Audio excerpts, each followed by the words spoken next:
Imagine a world where the text we read had no spaces between words and sentences weren't punctuated.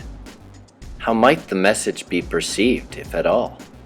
Punctuation marks may just be a set of symbols to dictate the way texts are read, yet, as Barron 2001 suggests, they also assist us in monitoring how speech and writing are independent or interdependent styles of language. The topic of spacing is also salient when talking about punctuation because much of its function and purpose was earlier served with that of marks placed on text to clarify word meaning and grouping. Take, for example, that of the paragraph marker, once prevalent, now eradicated by use of space. Let us take a look back in time in order to gain insight how modern print has evolved to how it is on display today. While you enter this journey, do note the battle amongst the rhetorical versus the grammatical nature of punctuation. In punctuation's elocutionary or rhetorical nature, it serves the function of how a text is read aloud. Meanwhile, in its synctactic or grammatical function, punctuation serves to convey meaning.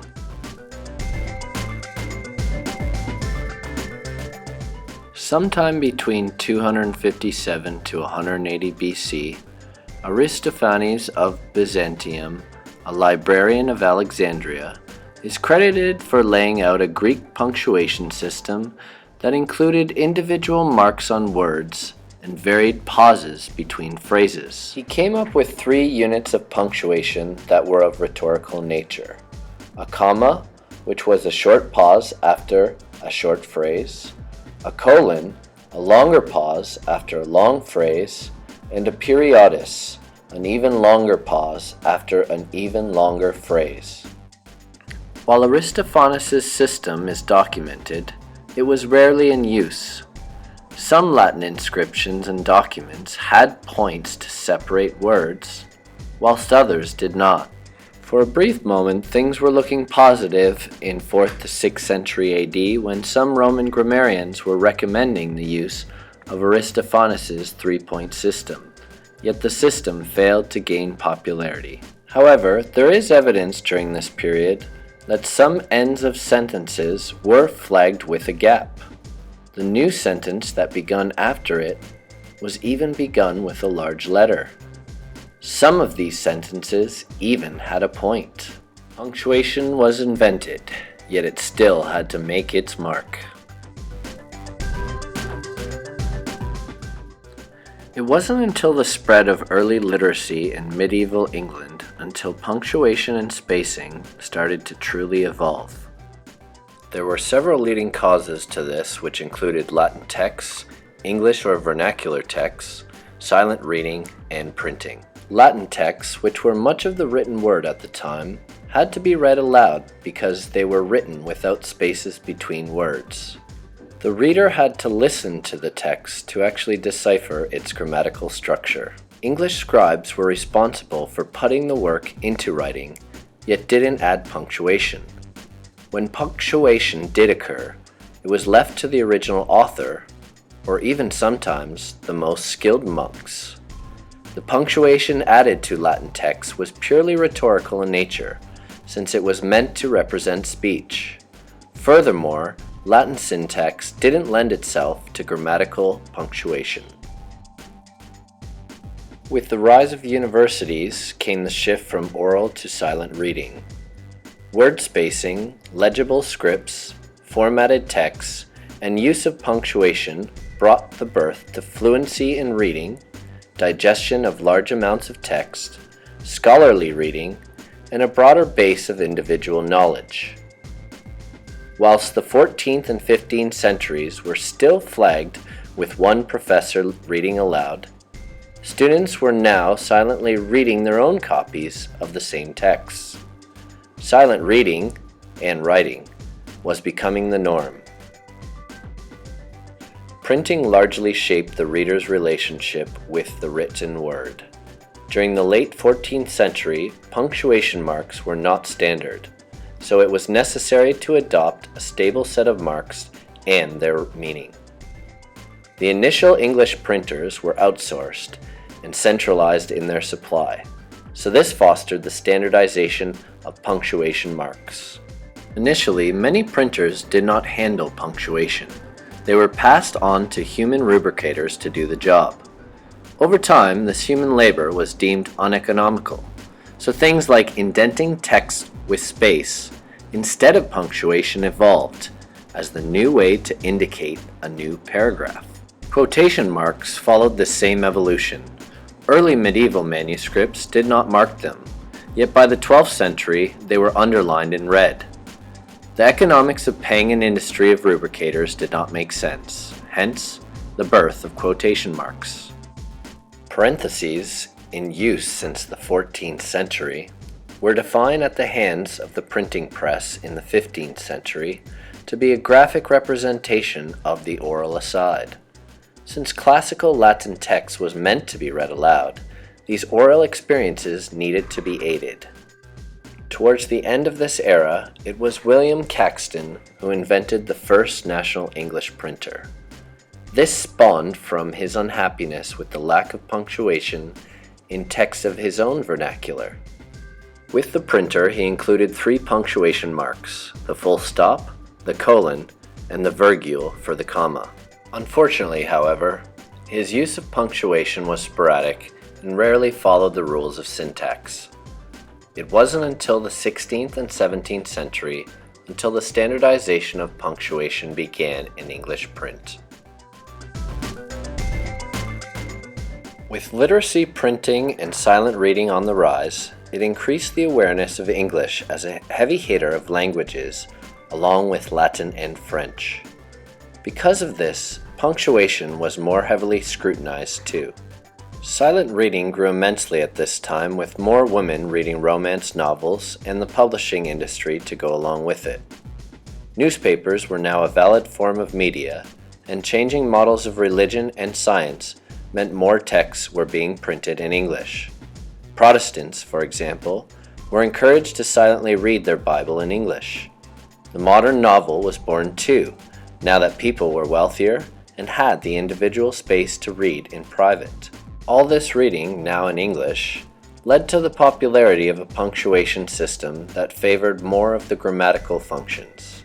Since literacy and printed material were on the rise, there needed to be some standardization. Altus Manutius in the 1560s introduced a set of 5 punctuation marks: comma, semicolon, colon, period, and the question mark, that were widely used until the end of the 16th century. These marks would shape the grammatically based punctuation movement, in where printers would dictate where punctuation marks would appear on authors' work, regardless of where they originally intended them to be. While Manutius may have intended for his marks to be purely for grammatical use, printers often did use his system for rhetorical purposes too.